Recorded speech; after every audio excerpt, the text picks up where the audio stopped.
Plaidoyer pour la loyauté en politique.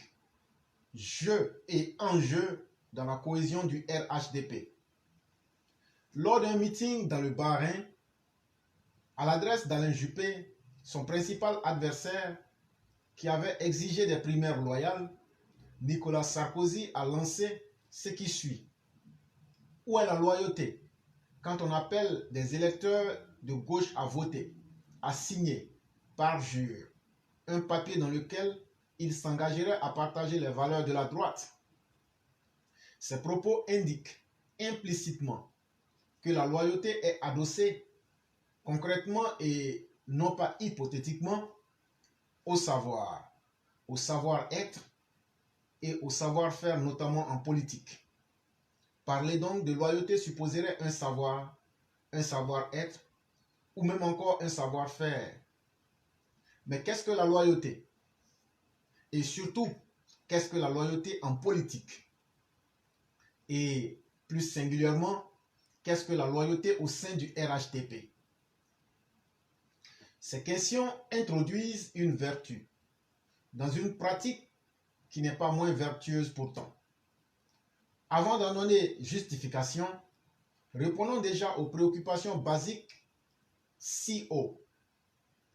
La loyauté, en effet, c'est une fidélité à des valeurs, à son pays, à son parti politique, à ses engagements envers les militants, à ses proches, à celles et à ceux à qui on tient, et etc. On le voit bien, elle relève au plus haut chef de la morale et s'empresse de consacrer le dévouement aux engagements pris et une incontournable obéissance aux règles de probité. Confucius en parle comme un complexe globalisant qui charrie des caractéristiques essentielles comme la fidélité, la rectitude, la fiabilité et surtout la crédibilité. En la matière, la loyauté alimente une relation synonymique avec droiture et avec franchise, par rapport et par opposition à perfidie et à trahison. A contrario, être loyal, c'est s'éloigner du mensonge, de la fourberie et des ruses déceptoriales dans lesquelles bien d'acteurs politiques sont passés maîtres. Dans cette posture, la loyauté renvoie à des modes de relations sociales qui oscillent entre féodalité et organisation mafieuse, loin de nos idéaux démocratiques. Selon le mot de Daniel Calin, pour ce dernier, l'homme loyal, dans nos fantasmagories, le pro-chevalier est probablement l'archétype de l'homme loyal, même si les prétendus hommes d'honneur, entre guillemets, du grand banditisme ne sont jamais loin, malgré ses connotations archaïques, voire douteuses. Être loyal ou faire preuve de loyauté sont des attitudes toujours valorisées a priori. Quitte en politique, la loyauté doit se traduire en politique, guère dans des promesses qui ne risquent pas d'être satisfaites sur le modèle du mythe de Sisyphe, mais comme une chose entre guillemets sentie, concrète, visible dans les actes. Elle se défend résolument d'une ubiquité dans les engagements pris qui trahissent éloquemment la duplicité, autant dans les discours que dans les attitudes des personnes qui s'en cachent, désormais maladroitement. Le jeu est ainsi découvert. C'est dire comme Frédéric Lefebvre qu'en politique, la loyauté n'est pas une option, elle est un devoir. Le processus de restructuration du RHDP voulu par le président de la République, son Excellence Alassane Ouattara, président du parti, et qui a mobilisé tous les militants qui ont participé massivement à l'élection des secrétaires départementaux, s'en va accoucher d'une souris et dévoiler le boycott ourdi par des intrigants qui versent dans des manipulations complotistes et politiquement égoïstes. Au demeurant, les militants de tout niveau et à tout niveau, et notamment les secrétaires départementaux nouvellement installés, se sentent aujourd'hui spoliés, voire floués, trompés de leur légitimité à avoir leur mot à dire dans le choix opéré par le directoire du RHDP, singulièrement dans le choix des candidats aux élections locales, municipales et régionales de 2023. Le 19 décembre 2022, en effet, le directoire du RHDP a publié la liste des candidats aux élections locales de 2023 sur la base du consensus après arbitrage, nous dit-on. C'est une bonne chose. Cependant,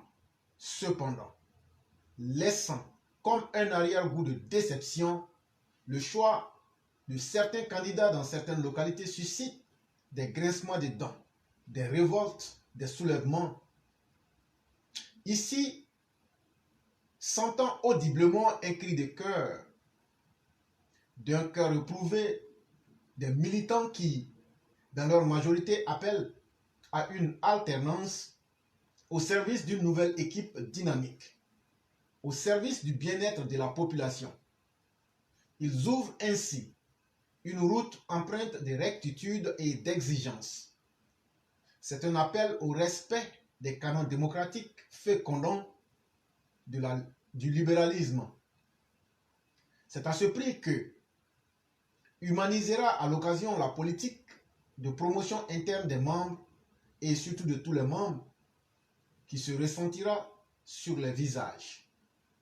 Je souhaite, au vu du mécontentement dans certaines régions du pays, préciser en quelques saillances ce qui suit. 1. Il est temps que le RHDP rassemble sur la base de l'honnêteté et de la vérité l'ensemble de tous ses militants. 2. Il est temps que le RHDP partage le choix des candidats aux élections avec les militants au nom du consensus, mais encore et surtout de la réalité du terrain. Un leader charismatique, sympathique, philanthropique et impliqué dans le développement économique, social et scolaire dans une région marginalisée pourrait avoir un coût très lourd. 3. Il est encore temps que le RHDP revoie sa copie dans certaines régions où la base électorale est mécontente du choix opéré par le directoire. 4. Il est temps que le RHDP entende la voix de la majorité des militants. Il est temps que le directoire arrête la forfaiture. 5. Il est temps pour le RHDP, au-delà des sensibilités, de favoriser les discussions ouvertes et attentives, mais surtout sincères en interne avec les militants. 6. Il est temps pour le RHDP de ne laisser personne au bord du chemin, car plus nous aurons de frustrés, plus nous serons perdants à ces élections. Le maintien de la cohésion du parti est à promouvoir dans les choix et dans les discussions dans ce contexte. Ce n'est point là faire propagande d'une polémique stérile. L'heure n'est pas à laisser cours à des procès d'intention, à des appels à la clanisation au sein du RHDP, mais le constat appelle à tirer la sonnette d'alarme sur une pratique qui pourrait infecter d'une mauvaise gangrène la cohésion de notre famille politique. Pour anticiper ou résoudre cette éventualité, voici donc mes recommandations. 1. Celui qui a été choisi par la voie populaire ou après arbitrage doit réserver respect à celui qui ne l'a pas été. 2. Chacun, à quelque niveau que ce soit, doit faire prévaloir l'intérêt collectif sur l'intérêt personnel. 3. Chacun, à quelque niveau que ce soit, doit intégrer le processus de désignation transparente et consensuelle des candidats à désigner un seul leader. 4. Chacun, à quelque niveau que ce soit, doit respecter les règles de conduite et de discipline du parti. Partons. La loyauté.